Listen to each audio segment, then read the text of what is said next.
परमेश्वरः गुरुर्साक्षात् परब्रह्मः तस्मै श्री गुरुवे नमः।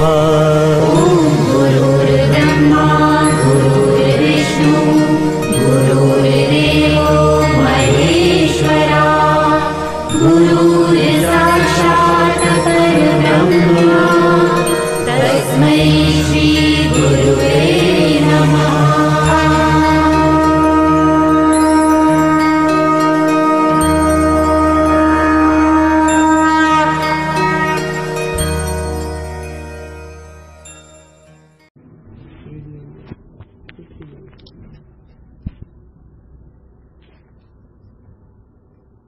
व्यक्ती दाद कला तेवढेच ते पोट खालच राजी हे सगळे ही झाले घसरले वरच्या ह्याच्यावर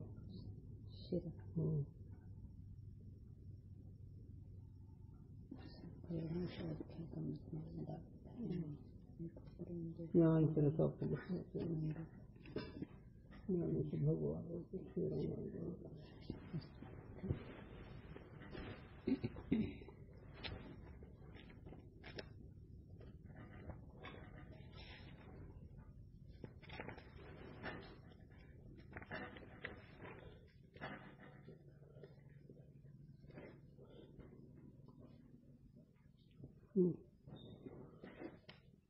षष्ठ स्तर अथ श्री गुरु वेदादि साधन मिथ्या वर्णनम। दोहा चेतन भिन्न अनात्म सब मिथ्या स्वप्न समान यू सुनी बोलो तिसरो तर्क दृष्टी मतिमान।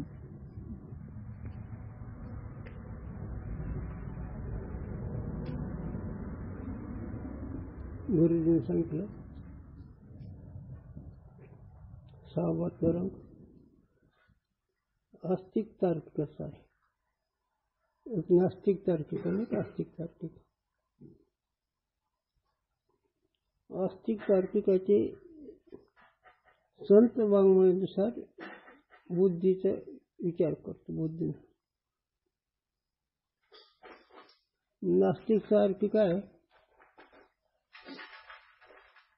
ते वेदबाह्य असल्यामुळे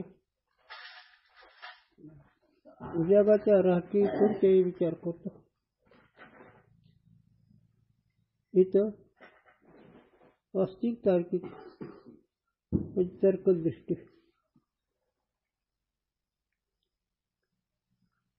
सांगूच का, हे सगळं काही नसतं, साधने करण्याकर कल्पनाने विचार मांडलेले आहेत। न तर्कदृष्टी न उत्कृष्ट न आधी काय नाही खरं असं कोण काहीतरी रूप काहीतरी विचार करून सांगावं, नाहीतर काय नाही। कारण रूपकाने सांगायचं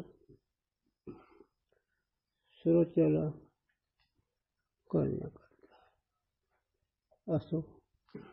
गुरुजी सांगितलं चिंतन 2 शब्द सांगितलं। सहावा तरंग एक आस्तिक तार्किकाचा आहे।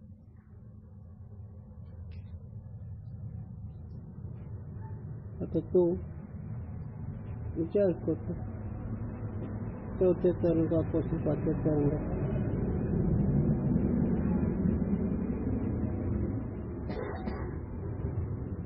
सगळं जर मिथ्या वेद गुरु मिथ्याच असतील। चला ठीक है। चतुर्थ तरंग में उत्तम अधिकारी को उपदेश का प्रकार कहा। पंचम तरंग में मध्यम अधिकारी को कहा। या तरंग में कनिष्ठ अधिकारी को उपदेश का प्रकार कहे हैं।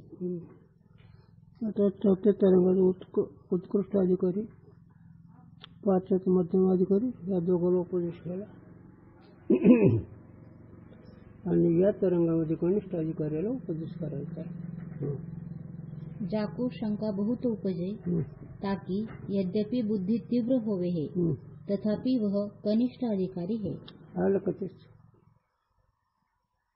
ज्याला संशय जास्त येतो, ज्याची बुद्धी तर्कने जास्त विचार वाढते,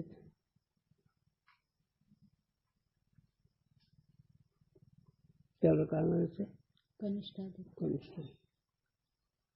मंद जिज्ञास आहे पण बुद्धी तीव्र आहे. मंद जिज्ञास का म्हणायचं? अतिक शंका घेतो म्हणून. तर शंका जर नसेल येत तर त्याचं काम होतं. शंका जर येतात ती त्याला संशय असतो. यावेळेस समोर एक चित्र आलं वाल्मिकाचा. सांगितलं त्याला संशय येत नाही आणि पुन्हा मनाचं काय मिसळत नाही. हे बाकीच्या मनात मिसळतात आणि ही म्हणत नाही. त्याच्यामध्ये आपलं काका घ्यायच्या रंगात वेळी शंका करतो, काय करतो, पण ती जाऊ अधिकार नाही, याच्यासारखा नाही तो. म्हणून जास्त तर्क करतो, युक्तीनं बोलतो, त्याला काय म्हणायचं? आस्तिक तार्किक. तो कनिष्ठ अधिकारी. हां, बाहेरचा बॉल पण नाही लावला दिसारखा दिसला, काही करत नाही आम्हाला दिसणे. हां, यह तरंग युक्ती प्रधान है. हां, काय आलं? युक्ती म्हणजे अटकल. तुकोबार आहे म्हणते. तुका म्हणे नियुक्तीच्या खोली. थोडे शब्द याच्या बाजूला सांगून जातो युक्तीवर.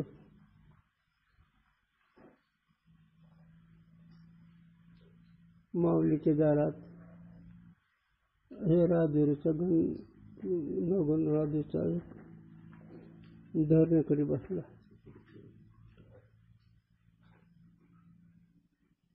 धरणेकडे म्हणजे दर्शन व्हायला पाहिजे माऊलीचं. माऊली प्रगट झाल्या. म्हणलं आता मी बोल सोडून दिलं रे बाबा, आता उपदेश काही करत नाही, आता तो जेहूला जा. तिथे दुकान चालू आहे, माझं दुकान मी बंद केलं. आज्ञा असल्यामुळे गेलं. तर त्यावेळेस तुकोर आहे म्हणजे तुका म्हणजे नियुक्तीची अखोली. माऊली तुमची अटकल, तुमची युक्ती, मला काय काय, मी पाहायचो आणि पाहिजे बरं. तुमच्यासारख्या मी माझ्याकडे पाठवणं म्हणजे तुम्ही काय युक्ती का? यात काय तुकोबर आहे, कोण आहे हे कळून द्यायचं ह्याला. युक्ती. तुकोबर आहे महाराज आहेत का भक्त आहेत का कोण आहेत ते माऊलीची युक्ती. मग तुकोबर आहे म्हणजे माऊली तुमची आठवण मला काय कळलं, कळल्याशिवाय म्हणजे काय. युक्तीवर एक चिंतन म्हणून त्याच्या बाजूला थोडं जर वाटलं तर युक्ती म्हणजे अटकल. मी साधूंची अटकली, साधूला सांगतो साधूची अटकली, साधूची शक्ती, साधूची कळकट साधू जाणतात, इतर नाही जाणतात. आणि कदाचित निळवारासारखा एखादा साधक असा जाणू शकतो. याते म्हणजे ह्याला काय म्हणायचं? तार्किक कोणाला म्हणायचं? वाक्य आहे तिथं तार्किक जाती बुद्धिमंद और तर्क जास्त तो कनिष्ठ अधिकारी है ना. छोटे 2 मिनिटं.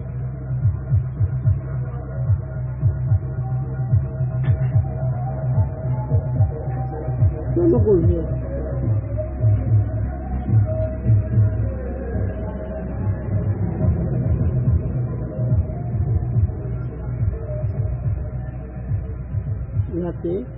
याते सुने अर्थ में जाकू कुतर्क उपजे ताकू इस तरंग का उपयोग है. ज्याला कुतर्क जास्त निर्माण होतात त्याचं खंडन त्या या तरंगाचा उपयोग आहे. कुतर्क दूषित बुद्धी कनिष्ठ अधिकारी होवे हे. कनिष्ठ अधिकारी कशाला म्हणायचं? दूषित बुद्धी तर दूषित बुद्धी का? विषय सत्य, जग सत्य तो त्याच्यामुळे आणि त्याची निवृत्ती या तरंगात होते, त्या संशयाची. ताकू उपदेश का प्रकार या तरंग में है. मग जो कनिष्ठ आहे, जो कुतुर्क आहे, त्याचा या तरंगात आहे. पहले तरंग में प्रणव उपासना और जगत की उत्पत्ति निरूपण से पूर्व यह कहा, जो चेतन से भिन्न अज्ञान और ताका कार्य अनात्म कहिए है. आता याच्यामध्ये पाचव्या तरंगामध्ये जगतून वेगळं अज्ञान, ब्रह्मन वेगळं अज्ञान, त्या अज्ञानाचा विचार सांगितला गेला. त्याचा विशेष खुलासा या तरंगात आहे. बरोबर आहे ना? सो अनात्म पदार्थ सारे स्वप्न की न्यायी मिथ्या है. म्हणून अनात्म पदार्थ सगळे कसे आहेत? अनात्म पदार्थ कोणते रे? देहादिक जगत. हा वा, वैकुंठ कैलास कसं जेव बी खोटे का? त्याला म्हणा, मी म्हणत नाही, माऊली सांगतो म्हणतो, माझा अधिकार नाही, पण माऊलीच्या याच्यावर विश्वास आहे. माऊलीने सांगितलं आपल्या अज्ञानासाठी. संसर्ग वृक्ष स्वतःच्या अज्ञानामुळे ही त्रिभुवन म्हणजे अज्ञान कार्य कसं असतं? मिथ्या. असं म्हणायचं. माझा अधिकार नाही म्हणायचा, म्हणजे ते लिंता झाली, अधिकार नाही राहिला. आणि माऊली काय सांगते, माऊलीवर विश्वास झाला. असे 2-3 गोष्टी लागतात.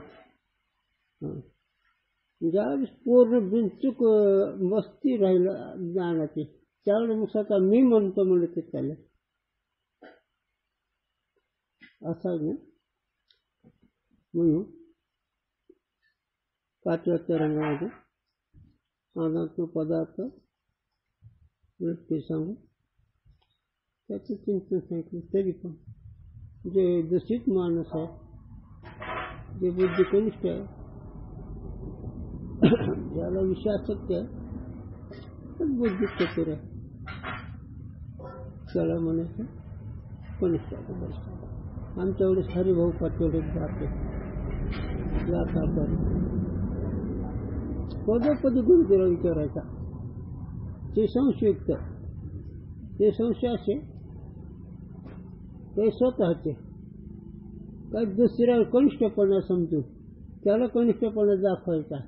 आणि ते कनिष्ठ खरं आहे का खोटे गुरुजीकडून ऐकून घ्यायचं.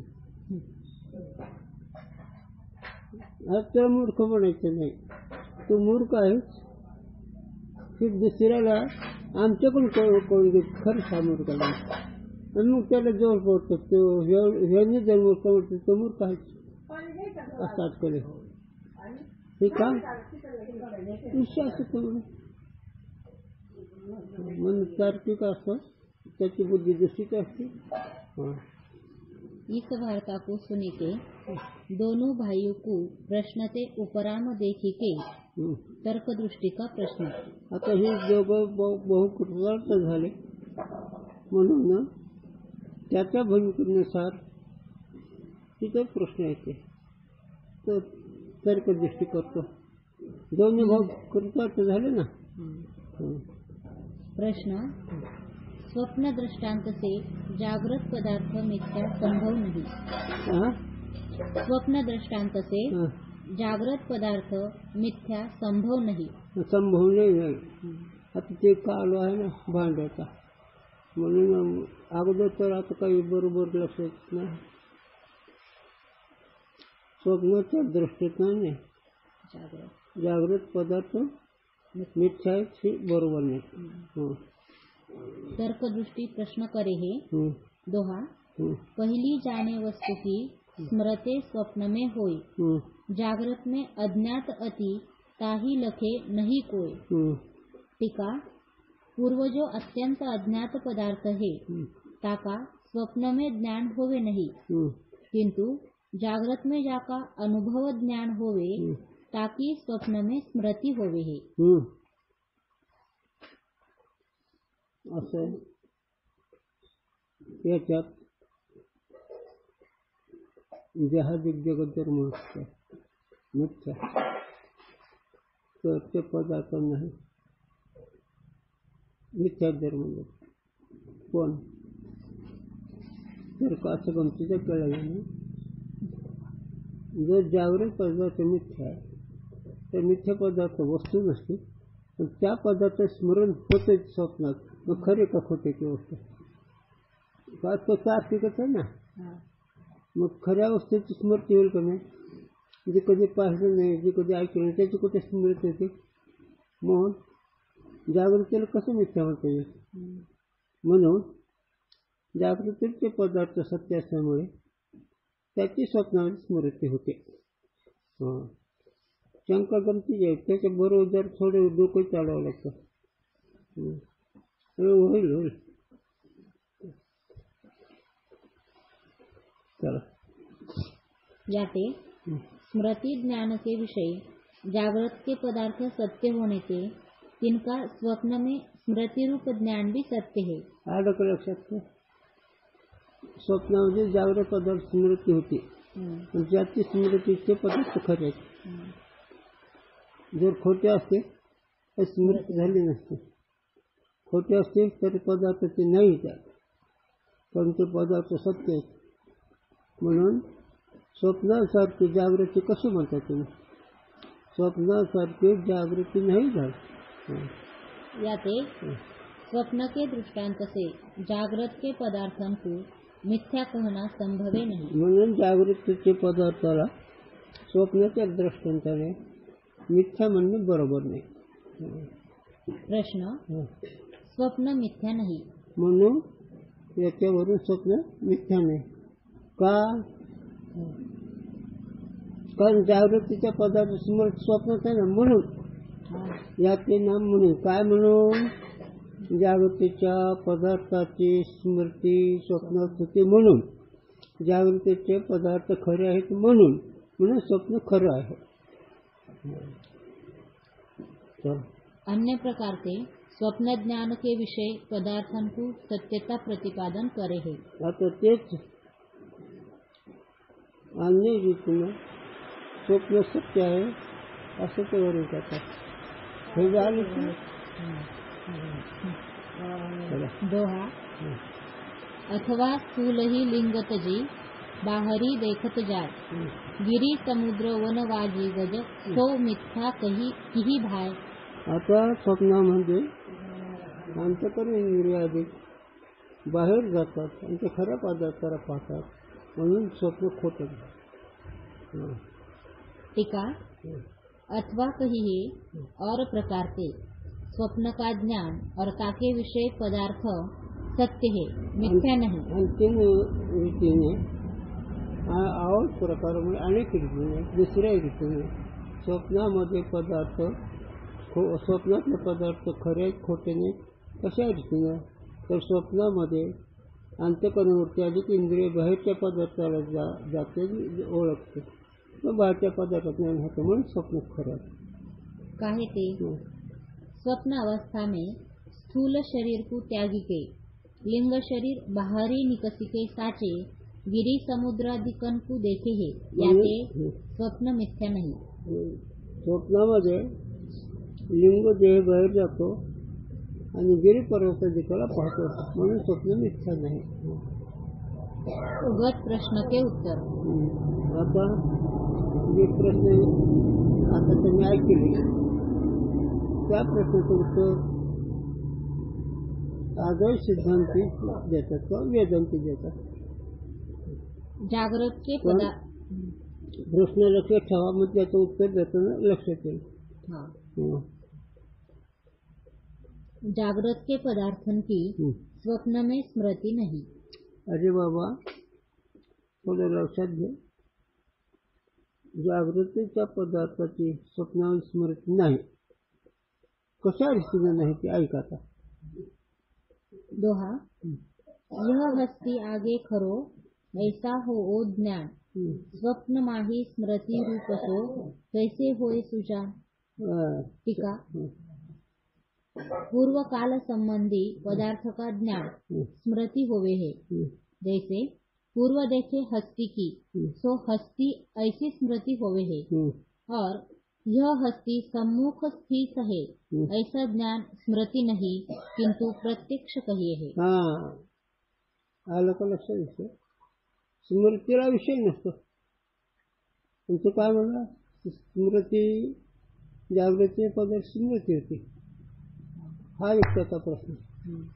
दुसरा प्रश्न स्वप्नामध्ये लिंग देह बाहेर जातो त्या सगळ्या पदार्थ होतात. हे दुसरा प्रश्न. त्यापैकी पहिल्या प्रश्नाला उत्तर देतात की स्मृतीला विषय नसतो. स्मृती पाहिलेल्या पदार्थाची स्मृती होती गोष्ट खरी.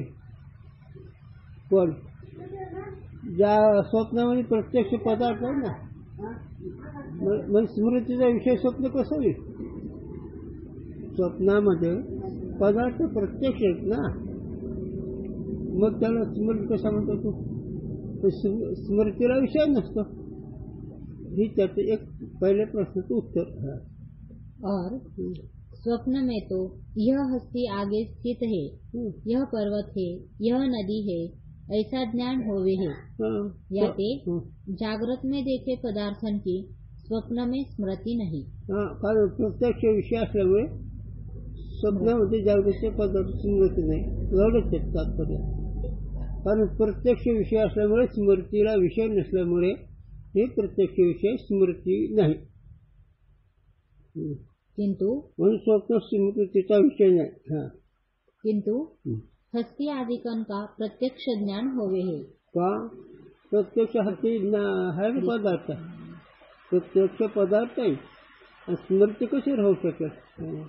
और जो ऐसे कहे जागृत में जाने पदार्थन का ही स्वप्न में ज्ञान होवे है, अज्ञात पदार्थन का ज्ञान नहीं होवे.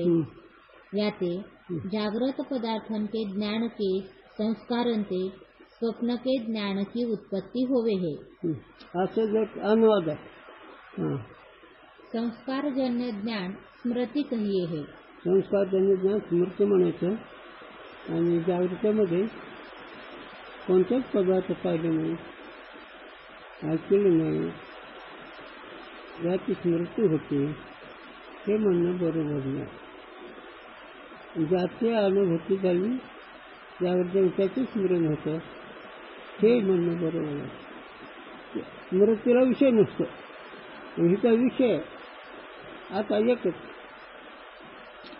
की जागृतीमध्ये पाहिलेले पदार्थ स्मृती होते. ज्या पदार्थ संस्कार होते त्याच पदार्थ स्मृती होते असं आहे ना. पण आता त्याचं खंडन होतं. याते स्वप्न का ज्ञान स्मृति रूप है. त्याला पुढे सो शंका बने नहीं. आता विषय लागला. म्हणून स्वप्नात ज्ञान स्मृती रूप आहे हे म्हणणं बरोबर नाही. का स्वप्नामध्ये प्रत्यक्ष पदार्थ आहे स्मृतीला विषय नसतो म्हणून. कहते प्रत्यक्ष ज्ञान दो प्रकार का होवे है. आता प्रत्यक्ष ज्ञान दोन प्रकारचा आहे. एक अभिज्ञा रूप प्रत्यक्ष होवे है और दूसरा प्रत्यभिज्ञा रूप प्रत्यक्ष होवे है. प्रत्यक्ष ज्ञानामध्ये दोन प्रकार. एक प्रतिभिज्ञा एक अभिज्ञा. केवल इंद्रिय संबंधते जो ज्ञान होवे तो अभिज्ञा प्रत्यक्ष कहिए. इंद्रियाच्या संबंधाने जे ज्ञान होतं इंद्रियाच्या संबंधाने जे ज्ञान होतं इंद्रियाकडून ज्याचं ज्ञान होतं त्याला अभिज्ञा प्रत्यक्ष म्हणावं. मग स्वप्नामध्ये हात प्रत्यक्ष आहे का परोक्ष आहे प्रत्यक्ष म्हणून त्याला काय म्हणायचं अभिज्ञा प्रत्यक्ष. काय म्हणायचं अभिज्ञा प्रत्यक्ष. त्याला जैसे नेत्र के संबंधते हस्ती का यह हस्ती है ऐसा ज्ञान अभिज्ञा प्रत्यक्ष. डोळ्याच्या संबंधाने हत्तीचा संबंध असल्यामुळे डोळ्याचा हत्ती संबंध आहे म्हणून हा हत्ती आहे असे अभिज्ञा ज्ञान होतं. और पूर्व ज्ञान के संस्कारंते और इंद्रिय संबंधते जो ज्ञान होवे तो प्रत्यभिज्ञा प्रत्यक्ष कहिए. आता मालकी संस्कार आणि इंद्रियाच्या जोराने स्मृती त्याचा प्रत्यक्ष विषय असल्यावर त्याला प्रतिविज्ञा म्हणायचं. महावृत्ती स्मृती त्या स्मृतीचा विषय प्रत्यक्ष असल्यावर त्याला प्रतिविज्ञा म्हणायचं. जैसे पूर्व देखे हस्ती का सो हस्ती यह है ऐसा ज्ञान होवे तो प्रत्यभिज्ञा प्रत्यक्ष होवे. तोच हा हत्ती आहे, तोच हा माणूस आहे, त्याला प्रतिविज्ञा म्हणायचं. कहा पूर्व हस्ती के ज्ञान के संस्कार और हस्ती से नेत्र का संबंध प्रत्यभिज्ञा प्रत्यक्ष का हेतु है. प्रतिविज्ञा प्रत्यक्षाचा ही पहिले संस्कार पुढे पदार्थ प्रत्यक्ष म्हणून त्याला प्रतिविज्ञा प्रत्यक्ष होणं ही त्याचं कारण आहे. याते संस्कारजन्य ज्ञान स्मृतिरूप ही होवे हे यह नियम नाही. याते नाम म्हणून स्मृतीजन्य ज्ञान फक्त ही म्हणणं बरोबर नाही. पण स्वप्नात स्मृती आहे असं नाही, स्वप्नामध्ये प्रतिभिज्ञा आहे असं म्हणलं तरी चालेल, तरी पण नाही, स्वप्नामध्ये प्रतिभिज्ञा सुद्धा नाही. किंतु प्रत्यभिज्ञा प्रत्यक्ष भी संस्कारजन्य होवे हे. प्रतिविज्ञा प्रत्यक्ष संस्कारजन्यच होते. परंतु इंद्रिय संबंध विना केवल संस्कारजन्य ज्ञान होवे तो स्मृती ज्ञान कहिये. इंद्रियाच्या संबंधावर होते संस्कारजन्य जे ज्ञान होते त्याला स्मृती ज्ञान म्हणावं. त्याच्यावर टीप दिले प्रत्यभिज्ञा प्रत्यक्ष. यहाँ यह विशेष है संस्कारजन्य ज्ञान को जो स्मृति कहे तो प्रत्यभिज्ञा ज्ञान भी संस्कारजन्य है. तामे स्मृति के लक्षण की अतिव्याप्ति होवेगी. हो, अतिव्याप्ती कशाला म्हणायची? एक लक्ष दोन वस्तू त्या ठिकाणी बसून तर अतिव्याप्ती दोष म्हणावा. तेव्हा एक लक्ष अनेक पदार्थावर बसतो तर अतिव्याप्ती म्हणावा. हे सगळे दारुडे नाही, त्याचं एखादं तरी चांगलं असतं. अतिव्याप्ती दोष गेली एखाद्या. आता वाचते पंक्ती वाचते म्हणजे त्याचा अर्थ सांगतो. जमन काय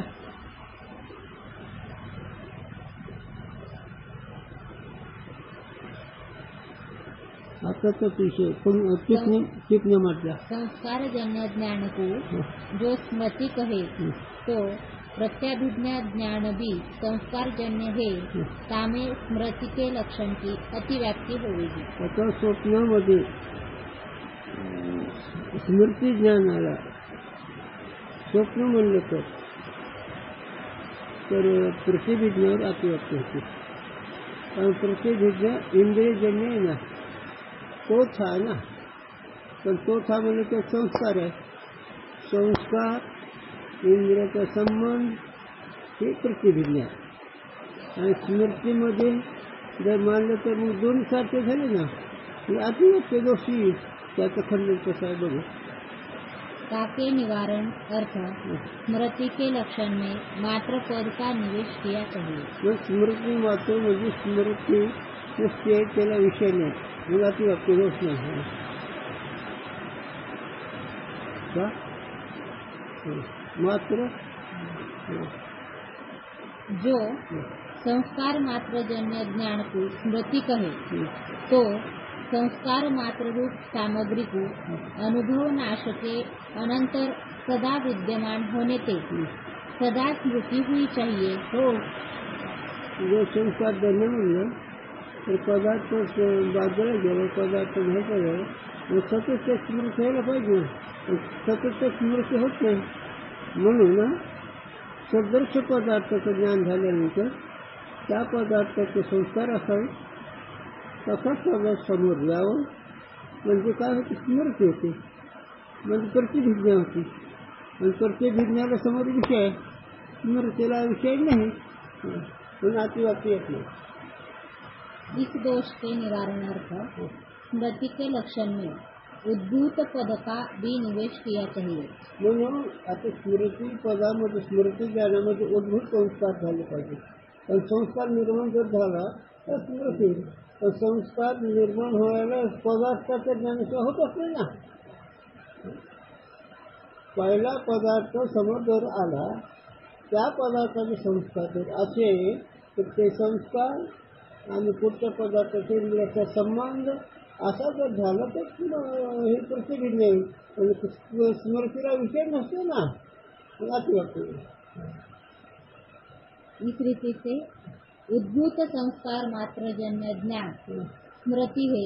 यह स्मृति का लक्षण निर्दोष है. स्मृती उद्भूत संस्कार जर स्मृती आहे आणि त्या स्मृतीचं संबंध कोण पदार्थ आहे प्रतिबिंब आहे उद्भूत संस्कार म्हणलं तर स्मृतीची लक्षण ही बरोबर आहे. स्वप्न में हस्ती आदि कण का ज्ञान केवल संस्कार जन्य नहीं किंतु निद्रारूप दोष जन्य है. आता स्वप्नामध्ये पदार्थाचे जे ज्ञान आहे संस्कार जन्य नाही दोष जन्य आहे. तिथं कोणता दोष आहे झोप येतात लोकांना. और हस्ती आदि कण की न्यायी स्वप्न में कल्पित इंद्रिय भी है या ते इंद्रिय जन्य है. खूप सूक्ष्म विषय म्हणून स्वप्न दूषित कार्य असल्यामुळे झोपीचं कार्य असल्यामुळे तिथले हत्ती तिथले इंद्रिय ही सुद्धा उत्पन्न झालेले आहेत. तिथले इंद्रिय बी विषय बी उत्पन्न झालेले आहेत. यद्यपि स्वप्न के पदार्थ साक्षी भाष्य है इंद्रिय जन्य ज्ञान के विषय नहीं. स्वप्नामध्ये जे पदार्थ आहे किंवा जे स्वप्न आहे ते साक्षी भाष्य आहे इंद्रियाचा विषय नाही.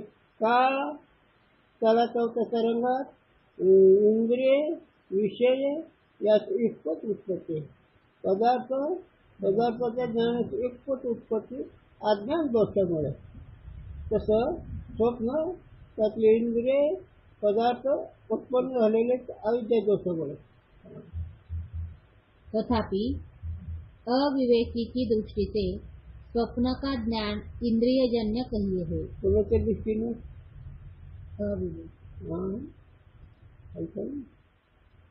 मग स्वप्न ज्ञान साक्षी भाष्य एक इंद्रियजन्य स्वप्नातलं पदार्थ ज्ञान इंद्रियजन्य एका विद्यावरती आहे.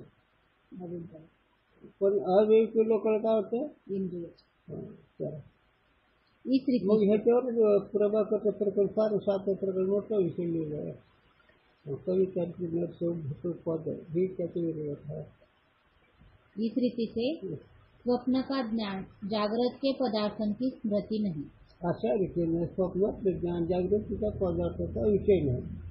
स्मृती ज्ञान जागृतीचा जे संस्कार आहे त्या संस्कार स्वप्न नाही मग ती इंद्रियजन्य नाही तर दोषजन्य आहे म्हणून साक्षीभाष्य आहे. तसं जगत साक्षीभाष्य आहे रे. पण काय महाराज वेदन सांगता येत असतं कळत असतं पण भेटत नसतं. तर साक्षीभाष्य पदार्थामध्ये जन्य भाव नाही स्मारक भाव नाही.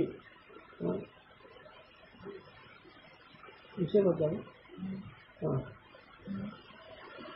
निद्रा से जागे के पुरुष ऐसे कहे हैं मैं स्वप्न में हस्ती आदिकन को देखता भया. जो हस्ती आदिकन की स्वप्न में स्मृति होवे तो जागे के ऐसा कहा चाहिए मैं स्वप्न में हस्ती आदिकन को स्मरण करता भया. असं झालं पाहिजे ना.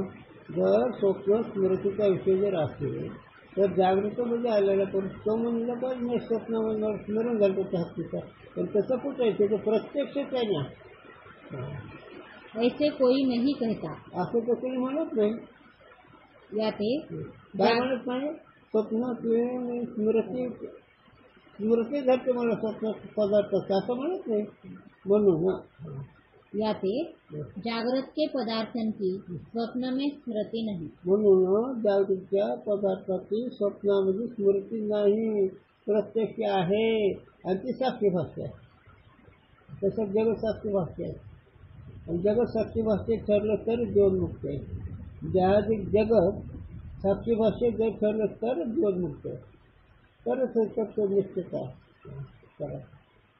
जागृत में जो देखे सुने पदार्थ है तिनका ही स्वप्न में ज्ञान होवे यह नियम नहीं. म्हणून स्वप्न जागृत जे पदार्थ पाहिले ऐकले अनुभव ते स्वप्नावर त्याची स्मृती अनुभव असं नाही. स्वप्न ही एक दूसरी अवस्था। किंतु जागृत में अज्ञात पदार्थों का भी स्वप्न में ज्ञान होवे है। स्वप्नामध्ये जागृतीमध्ये कधी न पदार्थ पाहिलेले ते सुद्धा स्वप्नामध्ये तुम्हाला पाहायला मिळतात। स्वप्नात पदार्थ ज्ञान जागृतीत न पाहिलेले असते। कदाचित स्वप्न में ऐसे विलक्षण पदार्थ प्रतीत होवे है जो सारे जन्म विषय कधी देखे सुने होवे नहीं, याते तिनका ज्ञान स्मृती नहीं। जागृतीत कधीच कोणत्याच जन्मात कोणत्याच काळात त्यातले पदार्थ पाहिलं नाही, त्याचं ज्ञान आहे, पण स्वप्नात ते घडतात। आलं की तो उदाहरण।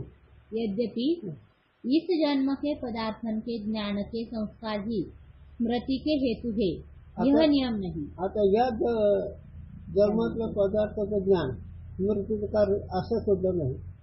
किंतु अन्य जन्म के ज्ञान के संस्कारण ते भी स्मृति होवे है। तेव्हा अनेक जन्माचे संस्कार असले ती बी स्वप्नात स्मृती होते, तरी पण काहे ते कारण अनुकूल ज्ञान ते प्रवृत्ती होवे है, अनुकूल ज्ञान विना प्रवृत्ती होवे नहीं। आता अनुकूल म्हणजे मनाला आवडणारे पदार्थ ज्ञान, त्याच्यामुळे प्रवृत्ती होती।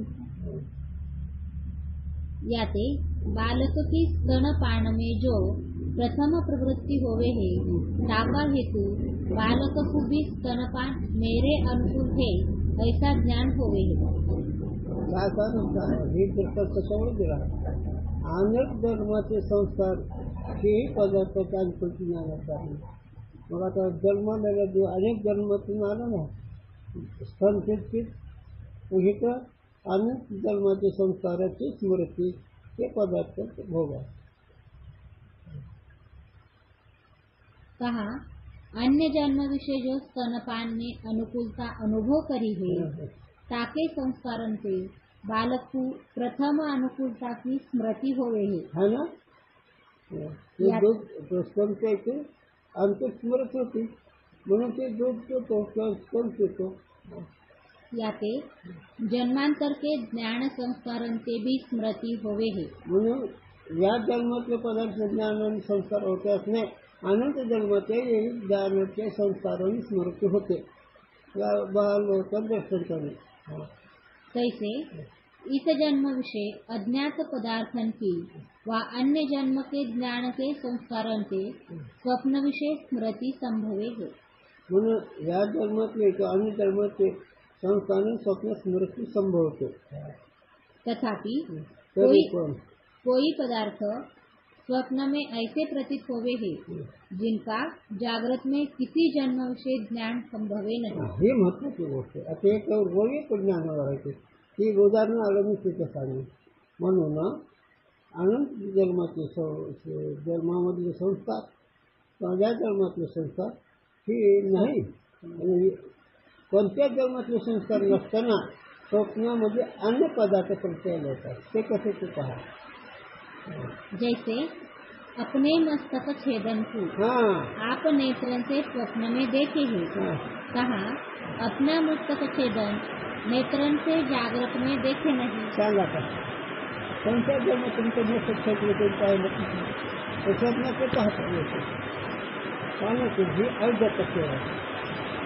अशा कोणत्या जन्म तुमचं मस्तक छेद केलेलं त्यामुळे तुमच्यामध्ये तुम्ही स्वप्न पाहिलेलं असा एक सत्यच आहे। म्हणून माऊलीचे संस्कारे स्वप्न न देखता न लयता जागीचे न स्वप्नाला संस्कार सुद्धा नसतात। याचं खंडन झालं म्हणून स्वप्न दोषाचं कार्य आहे, ती सुषुप्तीनाचा दोष आहे, आयोजनाचा दोष आहे, म्हणून स्वप्नाला स्मृती कारण नाही, तिथपर्यंत विषय आला। याते जागृत पदार्थन के ज्ञान के संस्कारण से स्वप्न में स्मृती नहीं। म्हणून स्वप्नामध्ये न पाहिलेले न केलेले असे पदार्थ पाहिले येतात, म्हणून स्वप्नाला स्मृती कारण नाही, संस्कार कारण नाही। सांगा ना कोणत्या जन्म तुमचं मस्तक सुरक्षित करून पाहिले?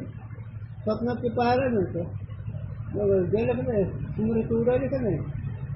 आनंद जन्मात वेळ असलं का नाही, पहिल्या जन्मात एक नाही संस्कार व संस्कार नसताना म्हणून हे जन्म मरण हे भ्रम संस्कारच नसतात.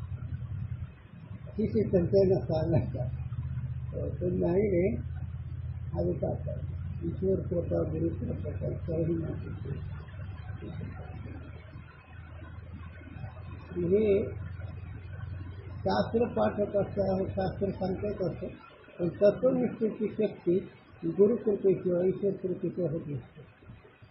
शास्त्र कळेल पण त्या शास्त्राचा सिद्धांत अंगावर बांधणं त्याला कृपाच लागते. श्री गुरु की तो ईश्वर कैसे श्री गुरु की. ऐसे स्वप्न को स्मृतिरूप खंडन में अनेक युक्ति ग्रंथकारों ने कही है. म्हणून शब्दाला कारण स्मृती असं मानणारा त्या स्मृतीचं खंडन अनेक ग्रंथकारांनी केलेलं आहे. परंतु स्वप्न को स्मृति मानने में पूर्वोक्त दूषण अति प्रबल है. म्हणून स्वप्नामध्ये स्वप्नाला कारण स्मृती मानणं हे मोठंच दूषण आहे. पूर्वोक्त कारण स्वप्नाला न पाहिलेले पदार्थाची स्मृती होती. या दृष्टांताने स्वप्नाला स्मृती मानणारे तो खूप मोठा दोष होतो. जो स्मृति ज्ञान का विषय सम्मुख प्रतीत होवे नहीं और स्वप्न के हस्ती आदि का सम्मुख प्रतीत स्वकाल में होवे है. हो, याते हस्ती आदिकन की स्वप्न में स्मृती नहीं. म्हणून स्वप्नामध्ये पदार्थ प्रत्यक्ष असल्यामुळे त्या पदार्थाची स्मृती स्वप्नाला कारण आहे असं नाही. स्मृती वाचून पदार्थ स्वप्नात पाहायला येतात. कुंडली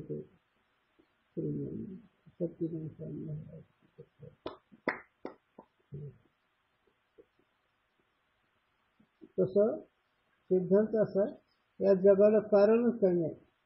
या जगाला एकच कारण आहे, न कळणे. हा, म्हणून अभंग हसायचं नसायचं. चिंताच्या पानावर एक ब्रह्मांड रचले आधी काय समज पाय आहे काय राहतं. चिंताच्या पानावर एक ब्रह्मांड रचले आधी काय समज पाय आहे. चिंताचं पान काढलं आणि त्याच्यात त्रिभुवन रचलं. त्या ज्ञानात काय मग स्मृती कुठे.